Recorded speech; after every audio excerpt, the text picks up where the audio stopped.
Turns out that some of the dwarves I killed that night were only visiting the village. They left their kids behind in their old towns. When I found out about this, I took it upon myself to raise those kids until they came of age. I also helped out a few other kids that had been orphaned because of the war along the years. Eventually, the war between the giants and the dwarves ended. The kids that I helped had grown up, now having their own jobs, wives, and children.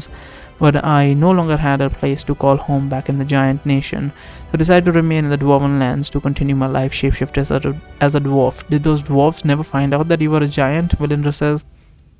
Most of them find out at one point or another, Hardrick says.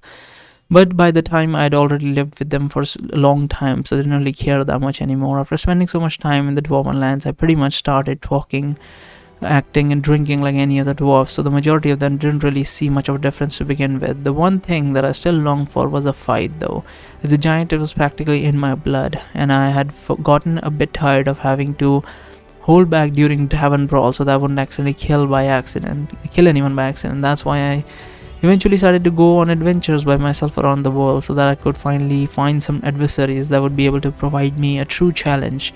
He sounds like Vegeta, honestly. I would always end up returning to the dwarven lands after a while, and I would go drink in the tavern some more. But even after all this time, I still had never had the guts to tell them what was my initial reason for starting to shapeshift as a dwarf. Maybe one day I will tell them about that dwarven village, maybe one day. When Hardrick finishes his story, I realized that at some point we'd all stopped moving and we were just standing in a circle on Hardrick, listening closely to what he had to say. Hardrick, Darren says as he puts his hand on his shoulder. Could you do me a favor and pour us 2 glasses of dwarven ale? 2 smaller glasses, I mean, like the ones you used for Flower's birthday. I don't want to get too drunk to be able to concentrate on my healing spells. Did you just offer to drink with me during the day? Hardrick says, as seemingly in a state of complete shock. But you never drink during the day. Yes, well, I figured that I'd make an exception since this one time. Dylan says, since I'm pretty sure that you could really use a drink right now. When Hardrick understands what Darren means, he smiles and he pulls out one of the dwarven bottles from his backpack. You're right, Hardrick says, I could really use a drink. Here, hold this glass for a second. Will I take out 2 glasses, or should I take out 3? Barry, do you feel like joining? Yeah, let's drink. Let us drink. Sure, I'll drink a glass. I say, perfect, Hardrick says, as he hands the glasses to us and then begins filling them with ale. In that case, let us hold a toast for our resounding victory against the Royal Guards. It would have been a little better if I managed to take out Gondok for good, but at least we made him run with his tails between his legs. Cheers. You know, have you ever heard of a thing called like desensitizing to violence? I was desensitized to violence to another degree, and I would say I'm still am to a major degree, but I've slowly started to reassemble myself in the common way anyone would react to violence. Not in its entirety. It's not like as soon as I see violence I go to a completely fucking irrational awooga brain. But yeah, I start to understand that, you know, these things are a lot more denser than just statistics. I don't like to look at like large number of deaths as just like, oh, look at that statistics, because that really kills the depth of the situation. Perfect, Hardrick says as he hands the glasses to us and then begins to fill them with ale. In that case, let us hold a toast for a resounding victory against the Royal Guards. I mean, it would have been a little better if I managed to take out Gontok for good, but yeah, I already read this, why am I reading this again? Cheers, Darren and I say, and then we all drink the ale from the small glasses in one gulp. We should probably get moving now, Hardrick says as he puts the glasses and bottle in his backpack. We've already kept these people in the quarantine zone waiting long enough as it is. While walking through the tunnel for a while, we eventually reach the waiting room where Darren splits off from us and goes to enter the quarantine area once again. As we wait for Darren to heal all the sick people, Kate goes to continue her training with Melindra in one of the empty corridors, while Hardrick and Flower also go to do their own separate training in other emptier areas of the rebel base. I think I'm going to pay my father a quick visit to see how he's doing, Layla writes to me. Wanna come? Wasn't he going to help us do something? I forgot what he was going to do with our like device, but he said we'll do that later. I was like, sure. Let's see if I remember that correctly. It's been a few months, so sure, I say, lead the way. We both make our way into one of the tunnels leading out of the waiting room, and then we begin heading towards Dr. Reitzig's workshop at a relaxed space. As we walk, I see Layla's blue letters floating in front of me, moving at the same speed as us so I can read them clearly. The two of us walking alone together through this tunnel brings back memories, doesn't it? Layla writes with a smile. I almost feel like we're back underneath our division area and Haley is trying to sabotage the arena event. Yeah, I guess it does feel a bit nostalgic, I tell her.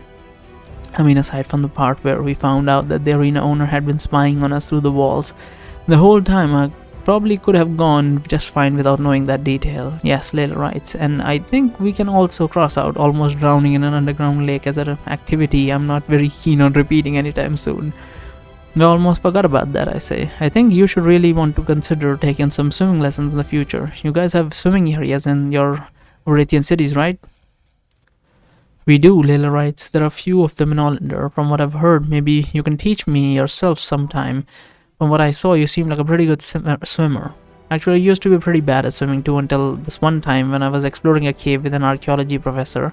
We ended up trapped inside, I say. In order to reach the only other exit, we need to swim through a long underground section of the cave. Since both of us were pretty lousy swimmers, we pretty much had to spend hours upon hours learning how to hold our breath for a long period of time and learning how to move fast underwater. What's funny is that this was probably the easiest part of all the things we had to do get out of the cave.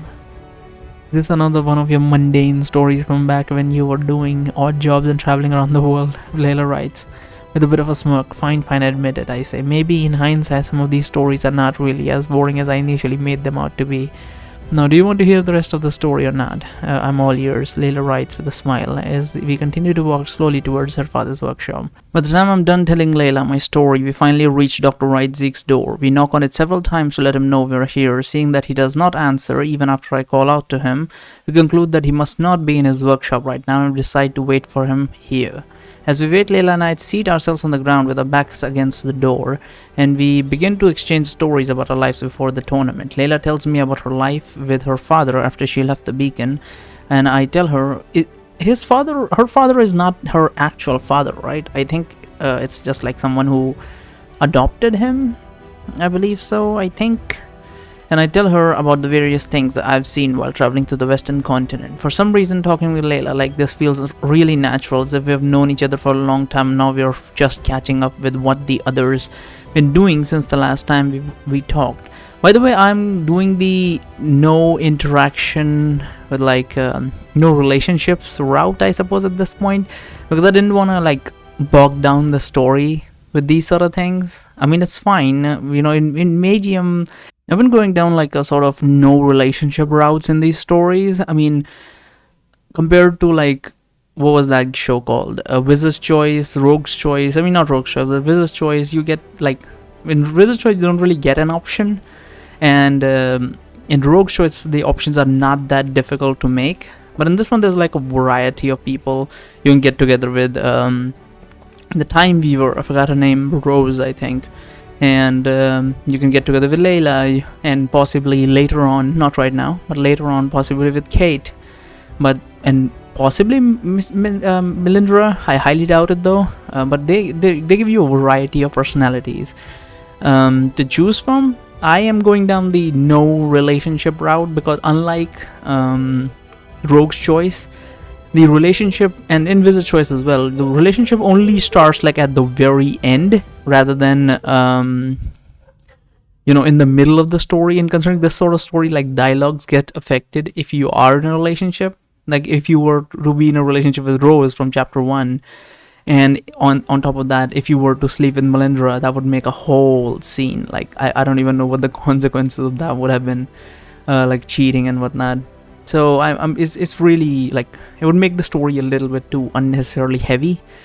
We've already lost one character. I believe all the characters that can die so far, I think only Rose and what's his name, Keldrim, can die. I don't remember another character being in a situation where they could die.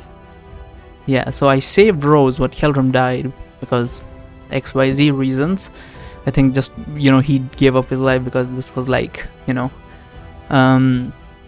there was a very dangerous situation. We were all going to die anyway, so he did. So if there probably was a way to save him, but whatever, we'll find out when we do the perfect playthrough. Even the perfect playthrough does not touch upon the relationship status and all that much.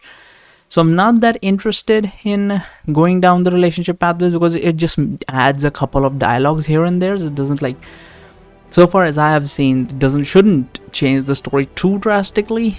It just comes in every now and then as like a little sauce. So I'm going the no bitches route. So we are going to keep no maiden. I'm gonna remain maidenless. That's enough memes, I think. And yeah,